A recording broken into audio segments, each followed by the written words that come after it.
എന്നെ കേൾക്കുന്ന പ്രിയപ്പെട്ടവരെ, നിങ്ങൾക്ക് ഡെയിലി മന്നയിലേക്ക് സ്വാഗതം.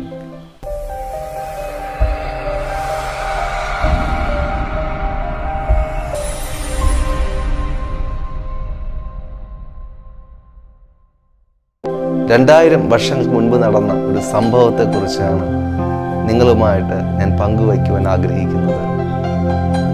കുതിരപ്പുറത്ത് ദമസ്കോസ് എന്ന് പറയുന്ന സ്ഥലത്ത് ഒരു സംഘം പേരുമായി യാത്ര ചെയ്യുകയാണ്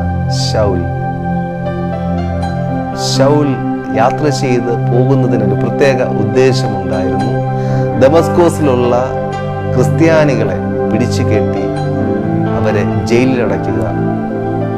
എന്നാൽ ആ യാത്രയുടെ മധ്യത്തിൽ സംഭവിച്ച ഒരു വലിയ ബഹുലമായ സംഭവം ഇപ്രകാരമായിരുന്നു. അവൻ്റെ യാത്രയിൽ സൂര്യനെ വെല്ലുന്ന വലിയൊരു വെളിച്ചം അവൻ്റെ മേൽ വീണിട്ട് അവൻ കുതിരപ്പുറത്ത് നിന്ന് താഴെ വീഴുകയും യേശു അവനോട് സംസാരിക്കുകയും ചെയ്തു.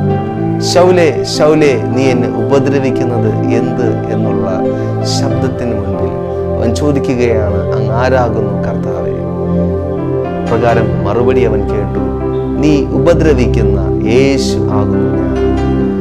തൻ്റെ യഹൂദ മത പാരമ്പര്യത്തിൽ അത്യന്തം എരിവേറി ക്രൈസ്തവരെ ഉപദ്രവിക്കുകയും യേശു കർത്താവിനെ അംഗീകരിക്കാതിരിക്കുകയും ചെയ്തിരുന്ന ശൗലിൻ്റെ ജീവിതത്തിൽ വലിയൊരു മാറ്റം സംഭവിക്കുകയാണ്.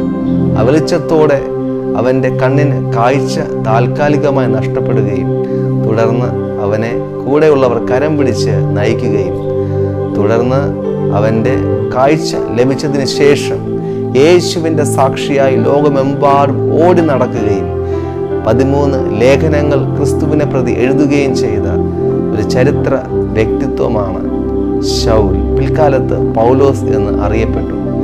അതെ പ്രിയപ്പെട്ടവരെ, ഈ സംഭവത്തിൽ നിന്ന് ഞാൻ നിങ്ങളോട് പറയുവാനായിട്ട് ആഗ്രഹിക്കുന്ന ഒരു കാര്യം ഇതാണ്: യേശു കർത്താവിന് ഏത് മനുഷ്യനെയും രൂപാന്തരപ്പെടുത്തുവാനായിട്ട് സാധിക്കും.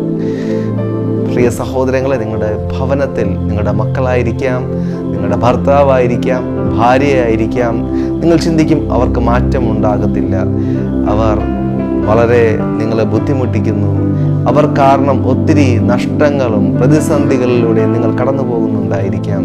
അങ്ങനെയുള്ളവരോട് ഞാൻ പറയട്ടെ, അവരുടെ ജീവിതത്തെ യേശു കർത്താവിൻ്റെ കരങ്ങളിലേക്ക് കൊടുക്കുമെങ്കിൽ നിശ്ചയമായും അവരുടെ ജീവിതത്തിൽ വലിയ മാറ്റങ്ങൾ സംഭവിക്കും. അപ്രകാരം മാറ്റം സംഭവിച്ച അനേകരെ എനിക്ക് വ്യക്തിപരമായി അറിയാം. മദ്യപാനികളായിരുന്ന് പൂർണ്ണമായും അതിൽ നിന്ന് സ്വാതന്ത്ര്യം ലഭിച്ച അനേകരുണ്ട്. കൊലപാതകരായിരുന്നു, യേശു അവരുടെ ജീവിതം മാറ്റി അവർ സുവിശേഷത്തിൻ്റെ സാക്ഷികളായി നിലനിൽക്കുന്ന അനേകം പേരുടെ നേർ സാക്ഷ്യങ്ങൾ ഞാൻ കേട്ടിട്ടുണ്ട്. പ്രിയപ്പെട്ടവരെ, ഇപ്രകാരം സമൂഹത്തിനും വീട്ടിനും നാട്ടിനും കൊള്ളാതിരുന്ന അനേകരുടെ ജീവിതങ്ങളെ കർത്താവായ യേശു മാറ്റുകയും ഇന്നും മാറ്റിക്കൊണ്ടിരിക്കുകയും ചെയ്യുന്നു. അങ്ങനെയെങ്കിൽ നിങ്ങളുടെ കുടുംബവുമായി ബന്ധപ്പെട്ടോ നിങ്ങളുടെ പ്രിയപ്പെട്ടവരുമായി ബന്ധപ്പെട്ടോ ആരുടെയെങ്കിലും ജീവിതം മാറണം എന്ന് നിങ്ങൾ ആഗ്രഹിക്കുന്നെങ്കിൽ ദിവസങ്ങളിൽ നിങ്ങൾ പ്രാർത്ഥിക്കൂ, അവരെ ദൈവകരങ്ങളിൽ സമർപ്പിക്കൂ. നിങ്ങളൊരു പക്ഷെ ഉപദേശിക്കും തോറും അവരിൽ നിന്ന് ഉപദ്രവം ഏറുകയാണ്.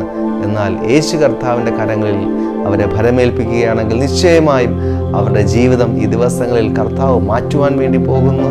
വിശ്വസിക്കുക. ദൈവം നിങ്ങളെ സഹായിക്കട്ടെ. God bless you.